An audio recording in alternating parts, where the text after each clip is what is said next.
In struggle, it can be easy for someone to accept their misfortunes and never grow past them, but not Kaya. The themes that are shown in the novel are consistent in the film. In the first chapters of the story, Kaya's mother walks out, abandoning her and her family. This event is what eventually begins the chain reaction of Kaya's family members leaving her, beginning with her brother, then her sisters, and eventually her dad. This abandonment creates a feeling of loss since Kaya begins to feel like she isn't worthy of having companions. Throughout the story, Kaya constantly wishes for her mother to come back and act as a role model. However, as reality sets in, Kaya begins to realize that she needs to learn how to survive herself since her family is not coming back, testing her resilience. The second similarity that I found was setting. To Kaya, the marsh is the most important and most beautiful place that exists. Marsh is not swamp. Marsh is a space of light where grass grows in water and water flows into the sky, and long-legged birds live with unexpected grace as though not built to fly. The director does a good job at capturing the beauty by using vibrant colors and using wide shots that show the entirety of the location. The beginning scene here establishes that there is an emotional connection between the marsh and Kaya. It also portrays the marsh as an important piece of the murder mystery, since it is where the story begins and occurs, but it also acts as a safe haven for the people living there, constantly hiding secrets.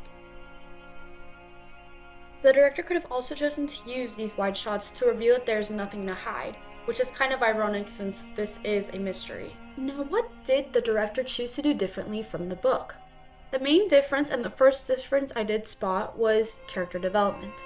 The novel heavily revolves around the character development of Kaya. Since she grew up alone, she had to learn how to do things on her own, which is something the film does not heavily zoom in on. In the book, Tate taught Kaya to appreciate the order of words through a series of poems, eventually influencing her to create her own.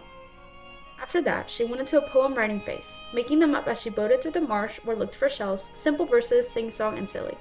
While Tate did teach her how to read and identify letters, and was somewhat responsible for pushing her love for learning about the marsh, the movie does not focus on the impact of the learning process had on Kaya as a writer. The poems seem like a small, superficial difference, but they are key for revealing the true feelings of Kaya, and they do provide clues into the murder case and kind of just give a context of what is happening and what she is enduring during this time. Another difference I noticed was the structure. While the storyline remains the same, the order of the events are mixed around in the movie. While the movie immediately jumps in on the events surrounding the murder case, the novel eases into the events, constantly going back from Kaya's background and upbringing to the current findings of the case. In the first 8 minutes, the movie is showing Kaya chased by the police who hope to arrest her, but in the book, it doesn't show that until around chapter 37. Behind their motors, raced louder than the storm, getting closer, how could she simply stop? She'd never given up, she had to jump now.